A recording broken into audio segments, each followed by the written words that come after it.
Welcome to this exploration of one of the most unsettling cases documented in the history of Pikeville, Kentucky.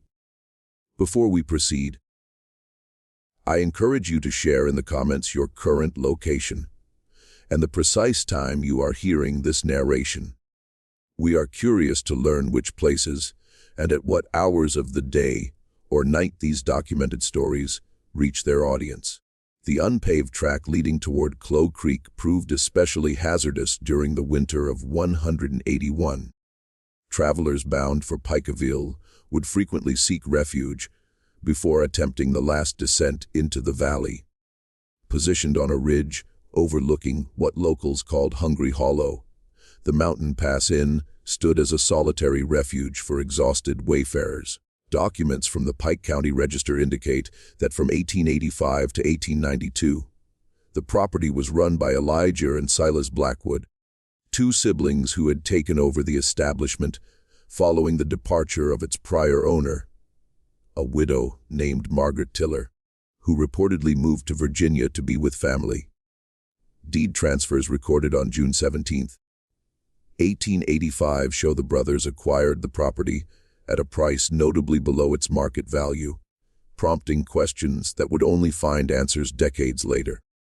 What renders this case especially disturbing is not merely the disappearances later connected to the inn, but rather the systematic record keeping unearthed in 1963 when highway workers expanding the road uncovered a sealed root cellar beneath what had once been the inn's kitchen. According to the Pike County Herald issue of April 17, 1963, the crew discovered a series of leather-bound ledgers containing guest registrations spanning 7 years.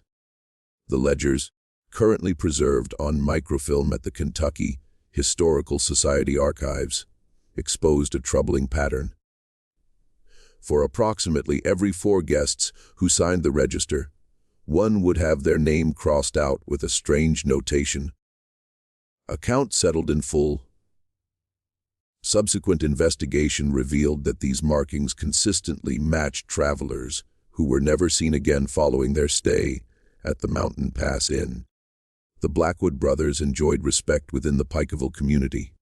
Elijah the Elder, aged 42, served as a deacon at the First Baptist Church and was recognized for his generous contributions to local initiatives. Church financial records from 1887 to 1891 show he gave more to the building fund than any other member. His community standing was such that when the town council considered imposing stricter regulations on businesses outside town limits in 1888, Elijah's establishment received a specific exemption according to council meeting minutes dated March 12th of that year. Silas, 5 years younger, was more reserved, but equally esteemed for his talents as a butcher who provided meat to much of Pike County. The quality of his goods was often praised in the social sections of the Eastern Kentucky News, with one piece from September 1889 noting that Mr. S. Blackwood's smoked ham took top honors at the Harvest Festival, with judges commenting on its unique flavor. Their inn sat strategically at the crossroads where travelers from Virginia, Tennessee, and other parts of Kentucky would pass en route to, or from the coal mining operations beginning to reshape the region. The growth of the coal industry in eastern Kentucky had significantly increased traffic through the previously remote mountain passes. According to a state economic survey conducted in 1890, commercial travel through Pike County had risen by 67% over the preceding 5 years, creating optimal conditions for an establishment like the Mountain Pass Inn to prosper, and for its owners to choose victims from a continuous flow of unfamiliar faces. The Mountain Pass Inn was a 2-story structure built from local timber, featuring 6 rooms for rent upstairs and a dining area that, according to advertisements in the Eastern Kentucky News from 1887, became renowned for its hearty stews and the unique taste of its roasted meats. Architectural records recovered during the 1963 investigation suggest the building was constructed around 1870, with significant renovations completed soon after the Blackwoods assumed ownership. These modifications, according to building permits filed with the county clerk, included reinforcing the cellar floors and walls. Changes that investigators would later determine were intended to create a soundproof space beneath the kitchen. The structure stood roughly 4 miles east of Pikeville proper, isolated enough that the nearest neighbors, the Coleman family, resided over a mile down the ridge. This isolation would later prove crucial in understanding how the brothers' activities could remain hidden for so long. The inn was located where the old wilderness road curved sharply around a steep outcropping, forcing travelers to reduce their speed precisely at the point where the establishment came into sight. During winter months, this stretch of road became especially dangerous, with the combination of ice, steep grade, and poor visibility often leaving travelers with little option but to seek lodging at the inn. What particularly puzzled investigators in 1963 was the discovery of a small brass bell among the items in the root cellar. According to the subsequent report filed by Sheriff Raymond Hatfield, related to the famous feuding family of unclear connection. The bell matched the description of one that had belonged to Edward Calloway, a coal company representative from Philadelphia reported missing in October 1889. The bell carried an inscription reading, "To EC from PCC. May prosperity follow the sound of your call." PCC was later identified as the Philadelphia Coal Consortium, Calloway's employer, which had sent inquiries to Pikeville after he failed to return from his trip to assess potential mining sites in eastern Kentucky. The investigation at that time concluded he had likely been robbed while traveling through the Cumberland Gap. His name appears in the Blackwood ledger with the familiar notation, "Account settled in full." Beside this entry, unlike others, was a small drawing of what appeared to be a bell. In the winter of 1891, life at the Mountain Pass Inn followed a predictable routine. Silas would rise before dawn to stoke the fires and begin preparing breakfast for any overnight guests. According to a letter from a traveling textile salesman named Howard Jennings to his wife in Cincinnati, preserved in the Cincinnati Historical Society collection, the younger brother performs his duties with mechanical precision, speaking only when addressed directly, yet his eyes miss nothing. Jennings stayed at the inn twice, in December 1890 and again in February 1891, and survived both visits, perhaps because he traveled with a business partner on both occasions. By all accounts preserved in local memory, and the few surviving letters from former guests, the brothers maintained an immaculate establishment. The floors were swept daily. The linens changed regularly, unusual luxury for such a remote location.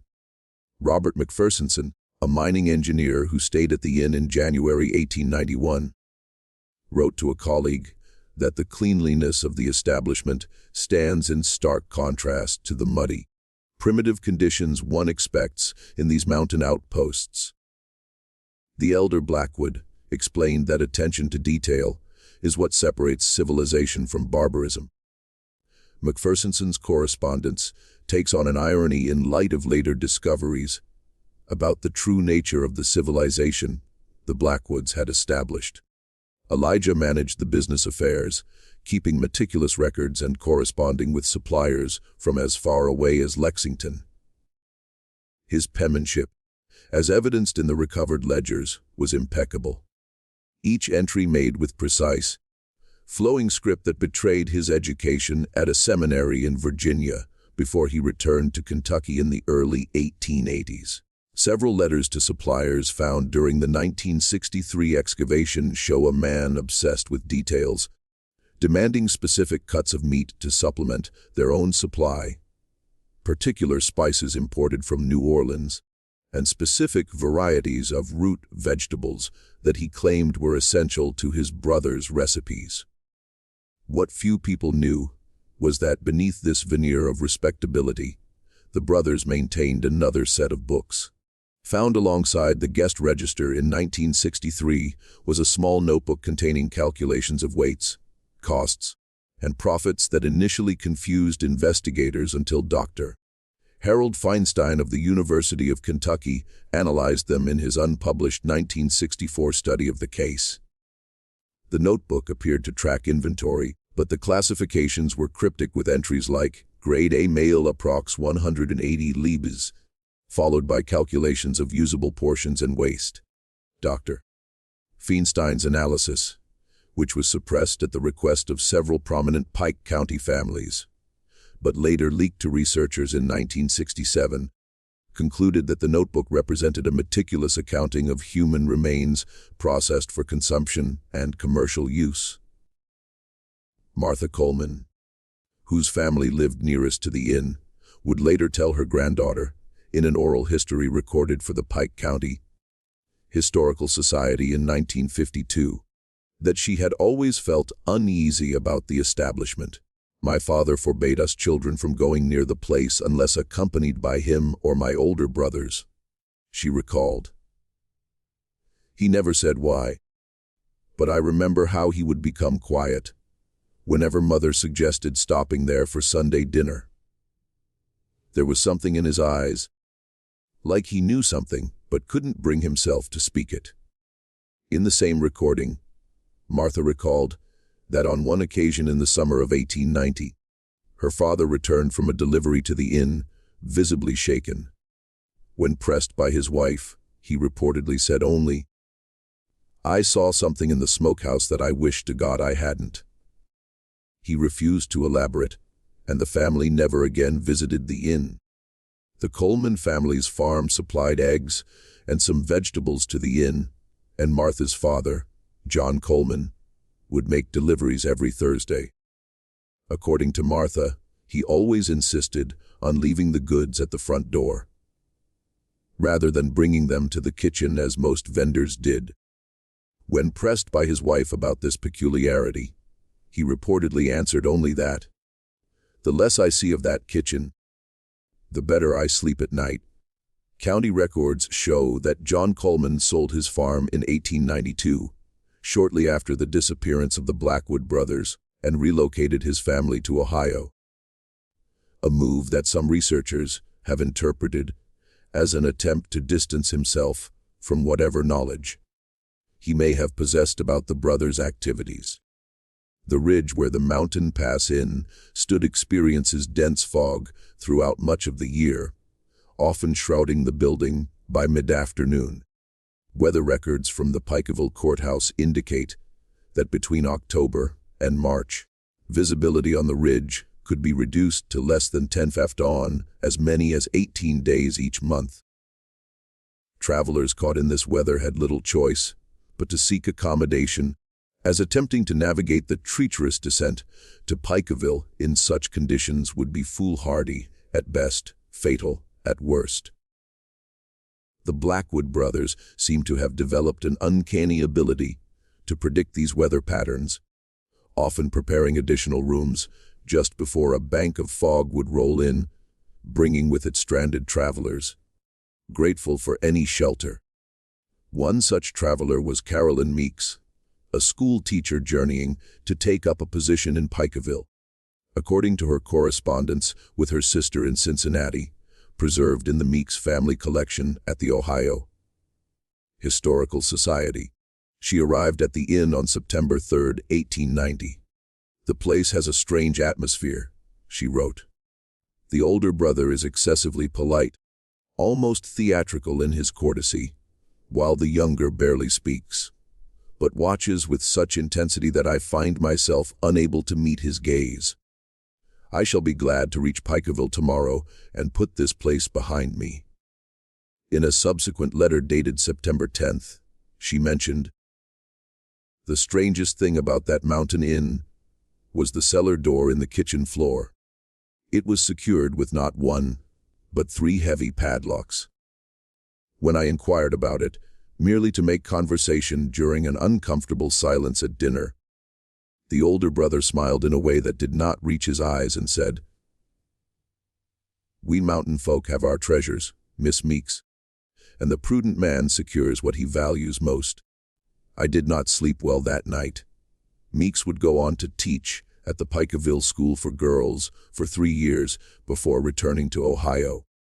Her survival may have been due to what she described in another letter as the fortuitous arrival of a large family just before dinner was served. The registry confirms that on that date, the Miller family of 6 checked in, possibly altering whatever plans the brothers might have had for their solitary female guest.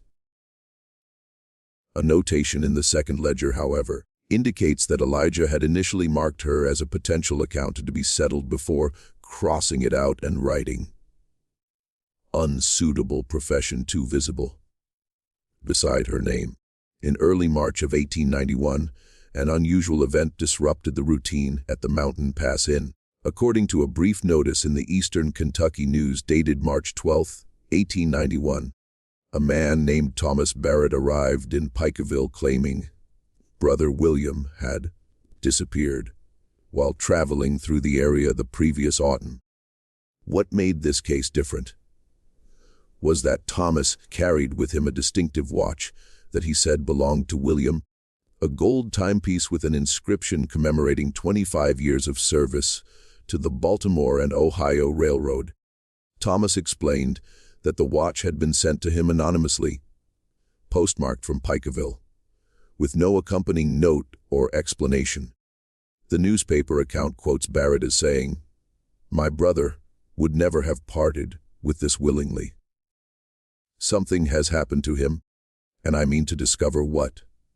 Thomas Barrett's arrival in Pikeville set in motion a chain of events that would eventually lead to the first suspicions about the Blackwood brothers. According to the recollections of Deputy Marshal Franklin Pierce, recorded in the Pike County Sheriff's Office Annual Report of 1891, Barrett insisted on visiting every establishment his brother might have stayed at along the route from Virginia to Pikeville. The journey took him more than a week, checking registries at every inn and tavern along the way. When he arrived at the Mountain Pass Inn, he reportedly became agitated upon seeing a similar gold watch chain hanging from Elijah Blackwood's vest pocket. When questioned about the watch, Elijah produced a timepiece that, while similar to the one described by Barrett, bore no inscription. He explained that it had been a gift from his father many years earlier. According to Pierce's report, Elijah appeared uncommonly composed during the questioning, maintaining that he had never met William Barrett. The registry for the dates in question showed no entry for Barrett, though later examination of the recovered ledgers would reveal that several pages had been carefully removed, their absence noticeable only because of Elijah's otherwise meticulous record-keeping. Barrett was not satisfied with this explanation, but without proof, Marshal Pierce could not pursue the matter further. The incident, however, planted the first seed of suspicion regarding the Blackwood brothers. Less than a week after Barrett's visit, a spring storm washed out part of the road leading to the inn, and during repairs, a road worker named Jesse Hatfield, a distant cousin of the feuding family, discovered a pile of discarded clothing in a ravine approximately half a mile from the inn. Among the items was a boot that Thomas Barrett later identified as similar to those his brother wore, according to Hatfield's statement to Marshal Pierce, included in the 1891 annual report. The clothing appeared to have been deliberately cut away, as if removed from a body with a sharp knife rather than simply discarded. However, no conclusive evidence connected the clothing to William Barrett or to the Blackwood brothers, and the matter was officially classified as inconclusive in the Marshal's report. The official explanation offered by local authorities for the occasional disappearances along the mountain roads was predictable and convenient: accidents, wild animal attacks, or simply travelers continuing their journeys without informing anyone. Marshall Pierce's annual report for 1890 noted that the treacherous nature of mountain passes, combined with the increasing traffic of strangers unfamiliar with local hazards, naturally results in misfortunes that often go undiscovered. The remote and often lawless nature of the Appalachian region in the late 19th century made such explanations plausible, and most cases were not investigated thoroughly. Elijah Blackwood was particularly adept at reinforcing these explanations. According to an account from Reverend Isaiah Thompson of the First Baptist Church, recorded in church minutes from April 1891, Elijah often led prayers for the souls of those lost to the perils of mountain travel, and even proposed establishing a small cemetery near the inn for unfortunate travelers who are as far on their journeys, far from home and loved ones. The church minutes indicate that the proposal was received favorably, though never implemented due to more pressing financial concerns. Reverend Thompson noted that Elijah seemed unusually insistent about the matter, offering to donate the land and a substantial sum for maintenance of the cemetery.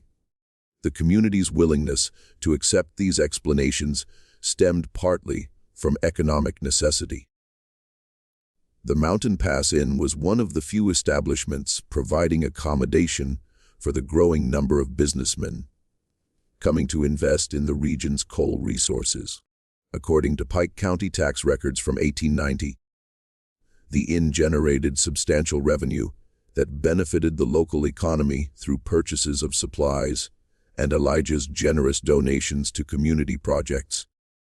A petition circulated in 1890 to improve the road leading to the inn gathered over 50 signatures from local merchants who cited the benefits of increased traffic to the area's economy. Additionally, the Blackwood name carried weight in Pike County. County census records from 1870 show that the brothers' father, Nathaniel Blackwood, had been a respected judge before his death in 1882, and their grandfather had been among the earliest settlers in the region. This heritage provided the brothers with a degree of insulation from suspicion that strangers would not have enjoyed. As one anonymous source told the Pike County Herald during the 1963 investigation, in those days, the word of a Blackwood was taken as gospel. If Elijah said a man had continued on his journey, no one would think to question it. Dr. Rebecca Collins, in her 1967 study, Frontier Justice and Community Silence, which was completed but never published due to her sudden death that same year, suggested that the community's reluctance to question the Blackwood brothers represents a form of collective denial common in isolated communities, dependent on key individuals for economic stability.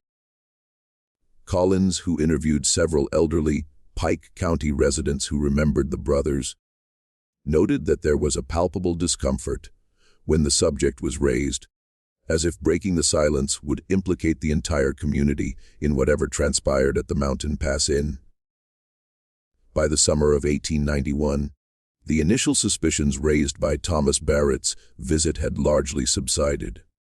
Life at the Mountain Pass Inn returned to its regular rhythm, though some locals began to take note of patterns they had previously overlooked. Martha Coleman recalled that her father became increasingly reluctant to make deliveries to the inn, eventually sending her older brother in his place. When asked why, he reportedly said only that some things are better left unquestioned. Similarly, the local postmaster, Hiram Watson, noted in his personal diary, discovered among his effects after his death in 1924, that the Blackwood brothers receive an unusual number of inquiries regarding persons who have apparently vanished while traveling through our region. I find myself wondering if there might be some connection, though prudence suggests I keep such thoughts to myself. The most significant shift came in the behavior of Silas Blackwood. According to accounts from various sources, including entries in the journal of Dr. Samuel Wilson, the only physician in Pikeville at that time. Silas began to exhibit signs of what Wilson described as nervous agitation. He was observed pacing along the ridge behind the inn late at night, and on several occasions was seen digging in various locations on the property. Wilson, who treated Silas for insomnia in July 1891, noted that the younger Blackwood appeared haunted by some unspoken dread.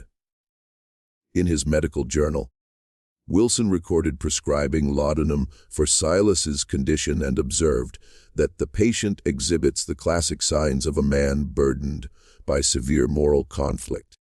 When questioned about the source of his distress, he becomes evasive, referring only to obligations to family that he finds increasingly difficult to bear. A ledger entry from August 1891 shows a significant drop in the number of accounts settled in full compared to previous months, suggesting that Silas's deteriorating mental state may have begun to interfere with the brothers' usual activities. According to Dr. Feinstein's analysis, the brothers typically processed 1 to 2 victims per month during peak travel seasons. But August 1891 shows no such entries. Instead, there is a notation in Elijah's handwriting that reads simply, "S becoming unreliable, considering alternatives." As summer faded into autumn, the Mountain Pass Inn saw a decrease in travelers. The ledger entries from September 1891 show fewer guests than the same period in previous years. Whether this was due to spreading rumors or simply changing travel patterns is unclear from the available records. What is clear is that the relationship between the brothers began to show signs of strain. On September 8th, Dr. Wilson was summoned to the inn to treat Silas for a laceration to his right hand.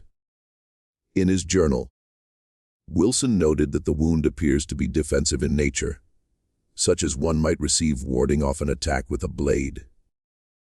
When questioned, both brothers claimed it resulted from an accident while butchering, though the angle and depth suggest otherwise.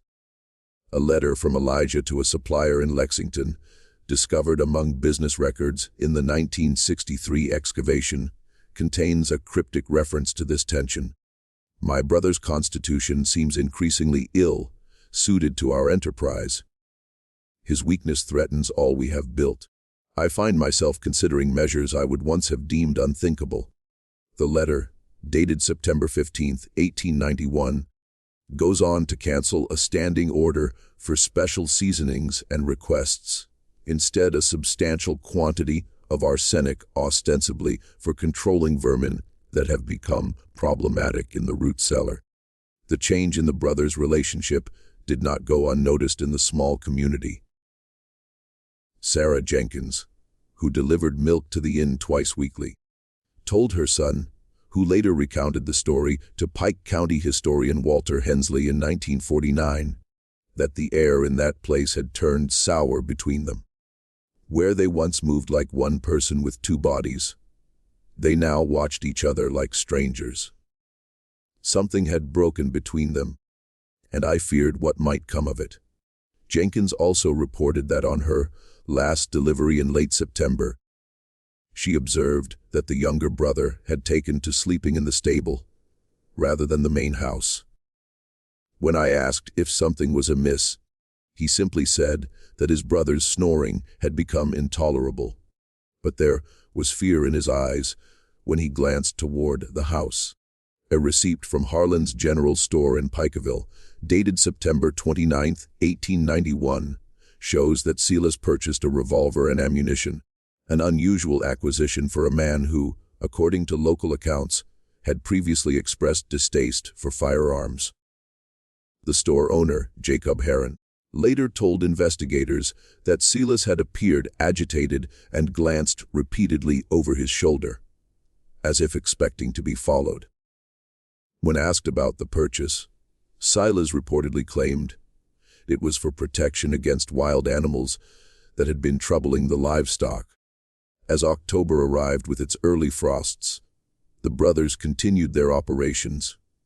though with a noticeable increase in precautions. According to the ledger, they began turning away single travelers, particularly men traveling alone, precisely the type that had previously made up the majority of their account settled in full notations. Instead, they focused on families and larger groups passing through the area.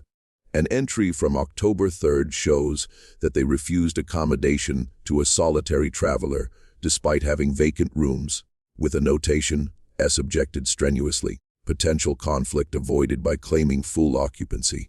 The annual report of Pikeville's coal production for 1891 indicates a significant increase in mining operations that autumn, bringing more traffic through the mountain passes and potentially more witnesses to any unusual activities at the inn. This change in circumstances may have forced the brothers to adapt their practices, creating additional strain in their already deteriorating relationship. A letter from the Eastern Kentucky Mining Consortium to town officials dated October 10, 1891 mentions plans to establish regular stagecoach service along the route passing the Mountain Pass Inn, which would have dramatically increased visibility and scrutiny of the establishment. In what would become a pivotal moment in the case, on October 17, 1891, a hunting party from Pikeville led by Magistrate William Rutherford stopped at the inn seeking shelter from an early snowstorm. According to Rutherford's account preserved in a letter to his brother in Louisville dated October 23, 1891, the hunters arrived unannounced due to the sudden change in weather. Upon their arrival, they found the front door unlocked, but no one present in the main building. A fire burned in the hearth of the common room, and a pot of stew simmered in the kitchen, suggesting that the brothers had stepped out only momentarily. Rutherford described hearing sounds of violent dispute coming from the outbuilding that served as the smokehouse. When the hunting party approached, the brothers emerged, Silas with blood on his apron. Not unusual for a butcher, but Rutherford noted that Elijah's hands were similarly stained. The brothers appeared startled and, according to Rutherford, exhibited the demeanor of men interrupted in some secret enterprise rather than legitimate business. Elijah quickly recovered his composure and welcomed the hunting party, explaining that they had been processing a deer brought in by a local hunter earlier that day. Rutherford observed, however, that there was no sign of a deer carcass in the smokehouse when one of his companions peered inside. The hunting party stayed the night, but Rutherford recorded that none of the men slept soundly. There was movement throughout the night, he wrote, heavy objects being dragged, and at one point what sounded like digging beneath the floorboards of the kitchen. In the morning, the brothers served breakfast as usual, though Rutherford observed that Silas's hands trembled so violently he could barely pour the coffee. More disturbing was his observation that the younger brother bore a fresh bruise upon his jaw and a series of small burns on his right forearm that appeared deliberate in their application. After the hunting party's departure, rumors began to circulate in Pikeville.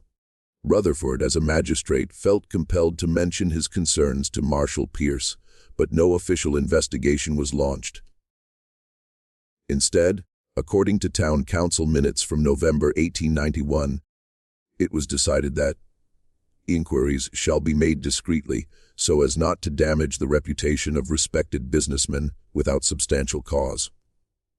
This decision reflected the continued influence of the Blackwood name and the economic importance of the inn to the community, even as suspicions grew. What happened in the following weeks has been pieced together from various sources, including entries in the brothers' ledger, correspondence found in the 1963 excavation, and accounts from locals collected years later. The picture that emerges suggests a rapid unraveling of both the brothers' relationship and their careful facade, A notation in the ledger dated November 1st, 1891, in what appears to be Silas's handwriting reads, "He becomes more reckless. Says the cellar is nearly full, but refuses to relocate any of it. The smell will give us away when the spring thaw comes." This cryptic entry is followed by several pages where the neat columns of Elijah's Yule record-keeping give way to increasingly erratic entries, suggesting a breakdown in the methodical operation of the inn. On November 10th, 1891, a cattle trader named Michael Flynn stopped at the inn. His name appears in the register, but without the usual neat handwriting of Elijah. Instead, it seems to have been added later, possibly by Silas, with no corresponding account settled. Notation: Flynn was never seen again after this date, but unlike previous disappearances, his absence was immediately noted. According to an article in the Eastern Kentucky News, dated November 18th, 1891, Flynn had been expected to deliver cattle to a buyer in Pikeville, but never arrived. The buyer, concerned about the substantial sum he had advanced to Flynn, reported the matter to Marshal Pierce. A search party was organized, and on November 20th, they arrived at the Mountain Pass Inn to question the brothers.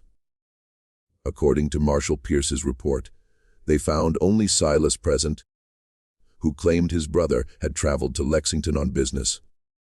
When asked about Flynn, Silas said the trader had stayed one night before continuing toward Pikeville the next morning. Silas appeared nervous during the questioning, and when asked if the search party might inspect the premises, he reportedly became agitated, insisting that Elijah would not approve of strangers rummaging through the inn in his absence. The search party found nothing suspicious at the inn during their cursory examination, but two members reported feeling uneasy about Silas's demeanor. One later told Pierce that the younger Blackwood had the look of a man standing on a gallows, waiting for the trap door to open beneath him. They departed without further incident, but Pierce noted in his report that he intended to return when Elijah was present to conduct a more thorough inquiry. The true nature of what occurred between the brothers would not become clear until many years later, when a letter written by Silas was discovered during the 1963 excavation. Addressed to a cousin in North Carolina, but apparently never sent. The letter described how the brothers' enterprise had begun to unravel. Elijah has become reckless in his selections and excessive in his appetites. What began as necessity in lean times has transformed into something I cannot name without condemning my own soul. The cellar walls cannot contain the weight of our deeds, and I fear judgment approaches. Last night I dreamed our mother stood at the foot of my bed, her eyes hollow and accusing. When I awoke, I found Elijah watching me from the doorway, his expression unreadable in the darkness. He speaks now of expanding our operation, of opening a second establishment nearer to the mining camps. I cannot follow him further down this path, yet I see no way to extricate myself from what we have built together. The bonds of blood have become chains, and I find myself contemplating desperate measures to break them. The letter dated November 25th, 1891 suggests that Flynn's disappearance may have been a breaking point for Silas. A subsequent entry in the ledger, in Elijah's handwriting, indicates that he returned from Lexington on November 27th and was displeased to learn of the marshal's visit. He notes, S becoming a liability. His weakness could destroy everything. Must accelerate alternative arrangements. This is the last coherent entry in the ledger before the final chaotic pages. On December 3rd, 1891, Elijah Blackwood returned to Pikeville, but not to the inn. He appeared at Marshal Pierce's office, disabled and agitated.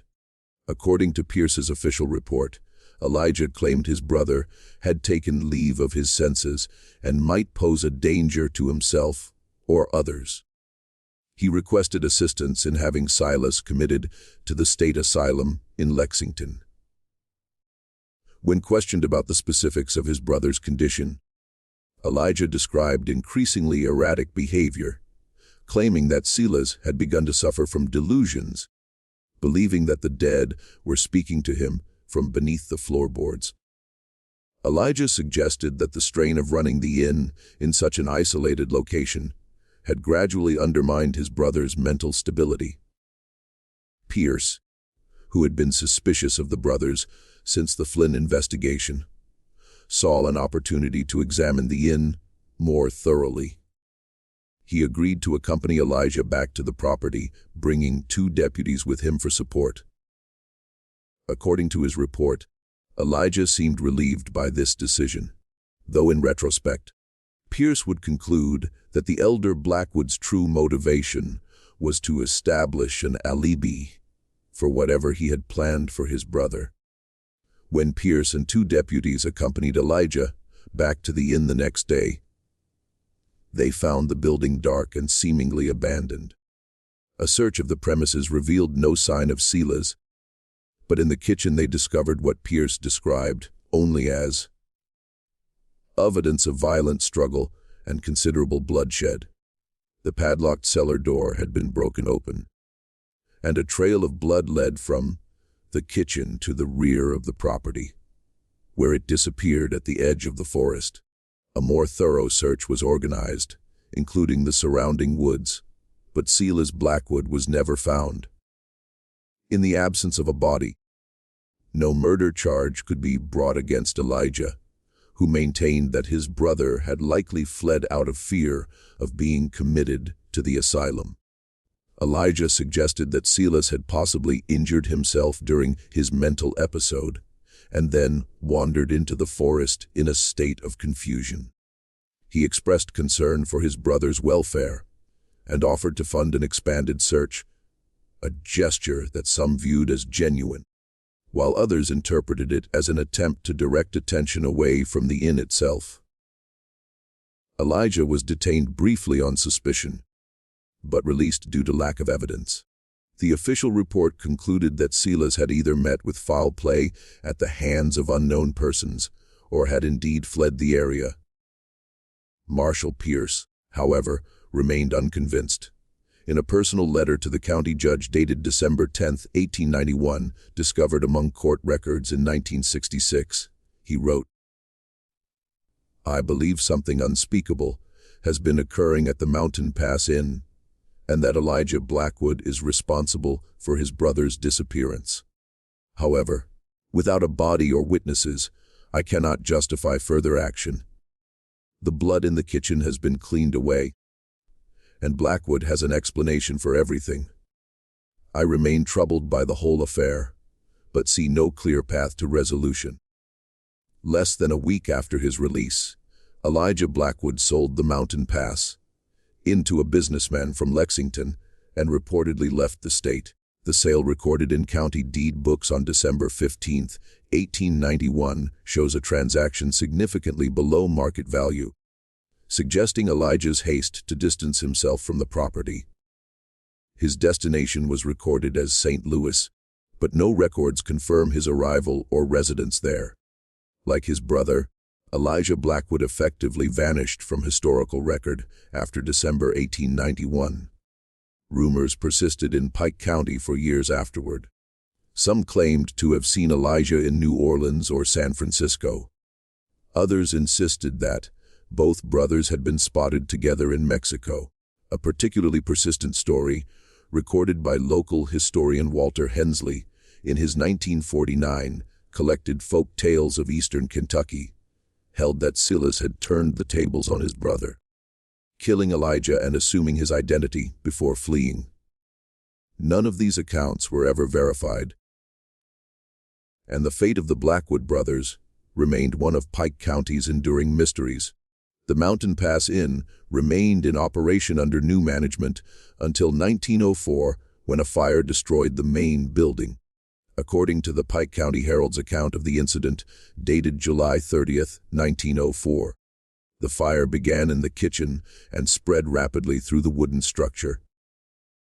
The new owner, James Harrington, escaped with minor injuries, but reported that the blaze seemed to originate from beneath the floorboards, as if the very foundations of the place had ignited. This curious detail went unremarked upon at the time, but would take on new significance decades later. The property was abandoned after the fire, and over time, the ruins were reclaimed by the forest. The events that had transpired there might have been forgotten entirely, if not for the highway expansion project of 1963 that uncovered the sealed root cellar.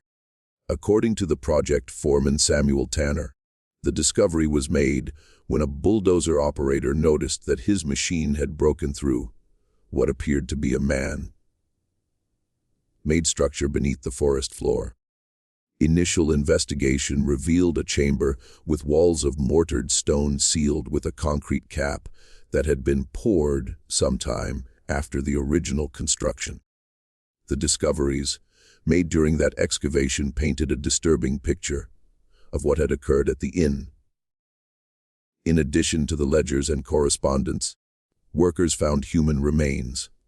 According to the forensic report filed by Dr. Lawrence Cranston of the Kentucky State Medical Examiner's Office, dated July 15, 1963, the cellar contained bones from at least 7 individuals, all showing signs of systematic processing consistent with butchery techniques. The report notes that the remains had been carefully sorted and stored with similar bones grouped together.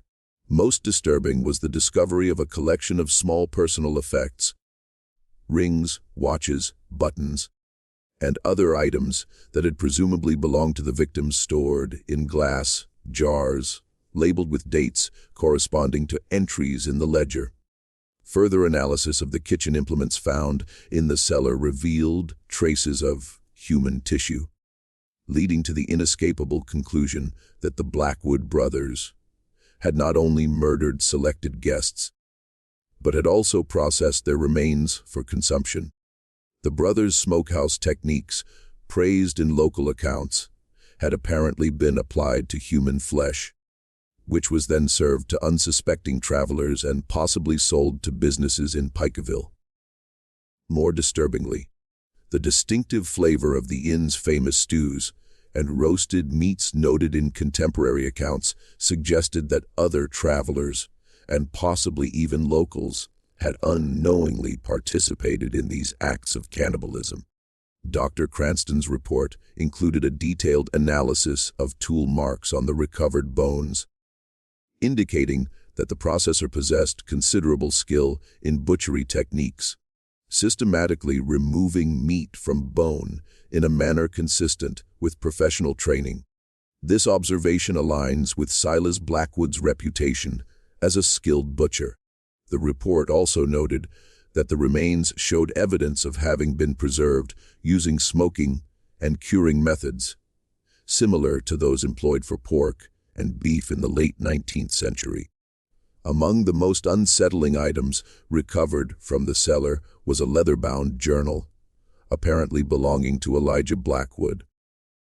Unlike the business ledgers, this journal contained personal reflections that provided disturbing insights into the brothers' motivations. In an entry dated August 1886, Elijah wrote, "I have discovered that necessity may be transformed into virtue through proper application of will and technique.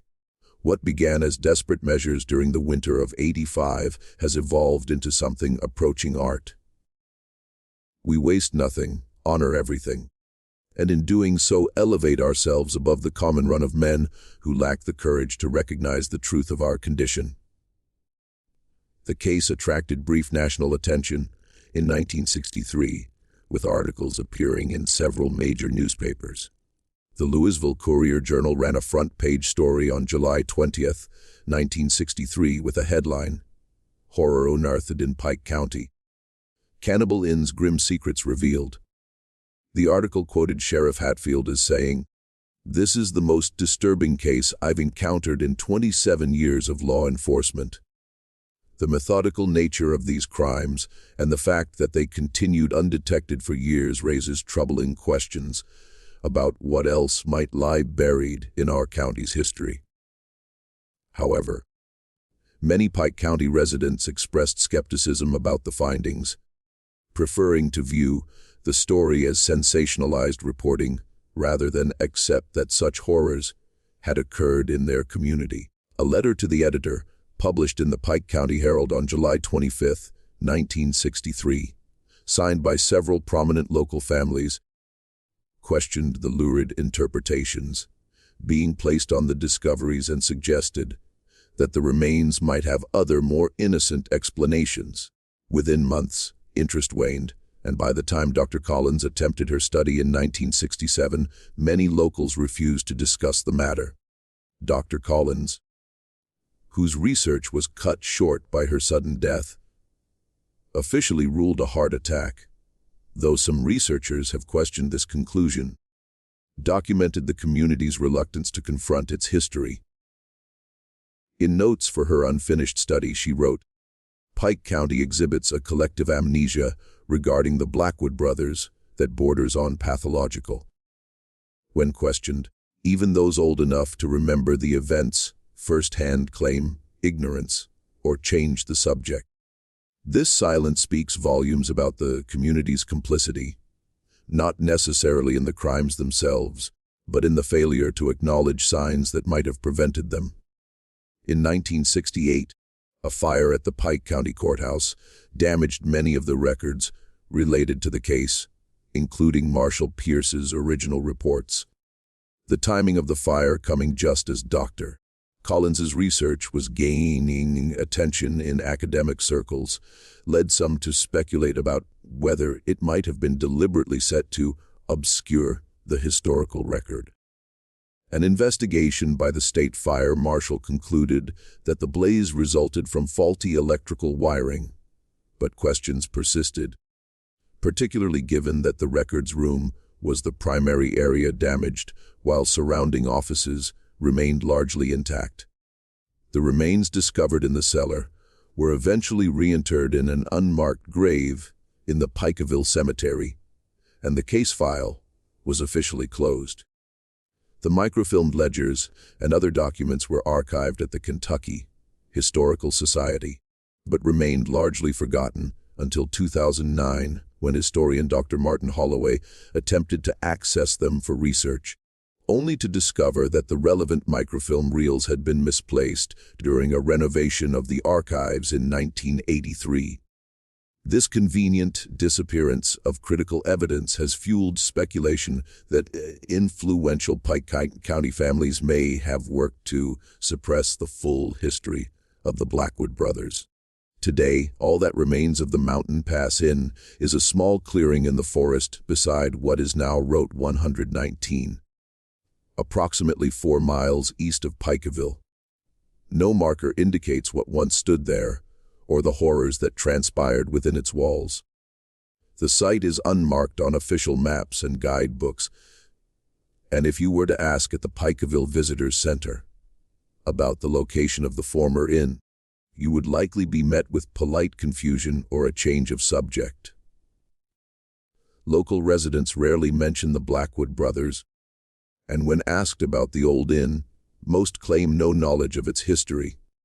Yet the story persists in whispers and fragmented accounts, a dark chapter in Pike County's history that resists being completely forgotten.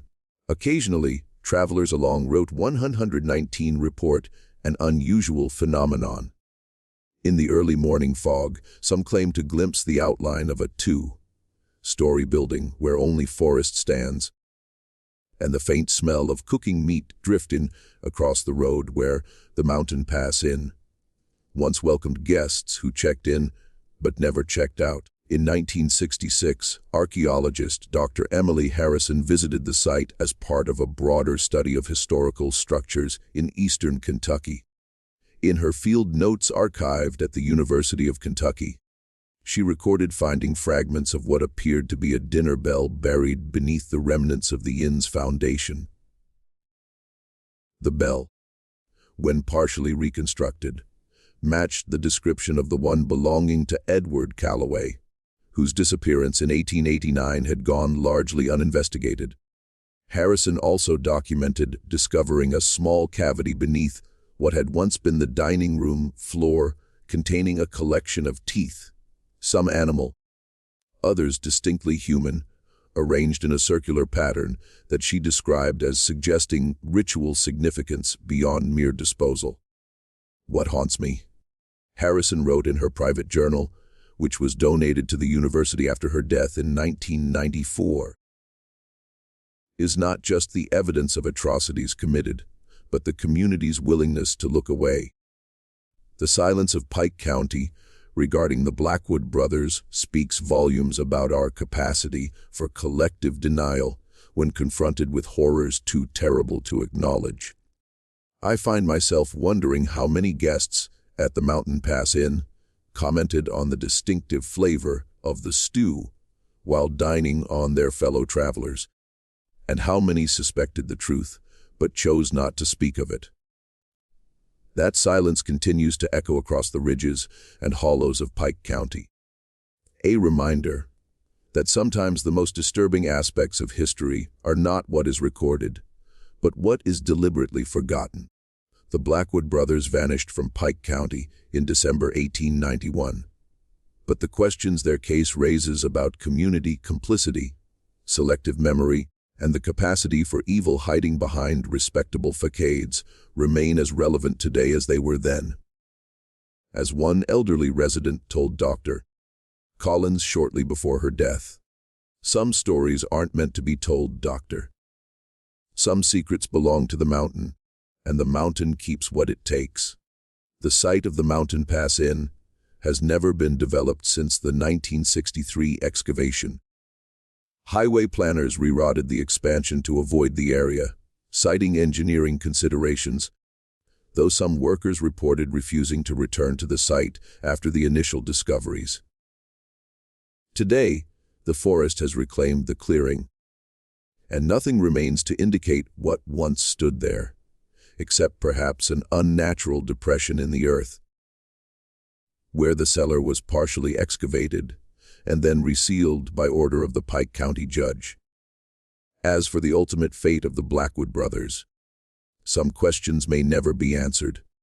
Did Silas finally rebel against his brother's increasingly reckless appetites? Did Elijah eliminate his weakening partner and escape to build a new life elsewhere?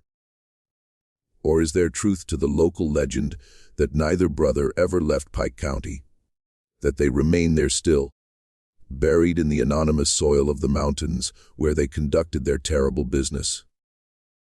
The answers, like so many aspects of this case, have disappeared into the fog that still shrouds the ridge where the Mountain Pass Inn once stood, leaving us with only fragments and whispers of one of the most disturbing chapters in Kentucky's hidden history.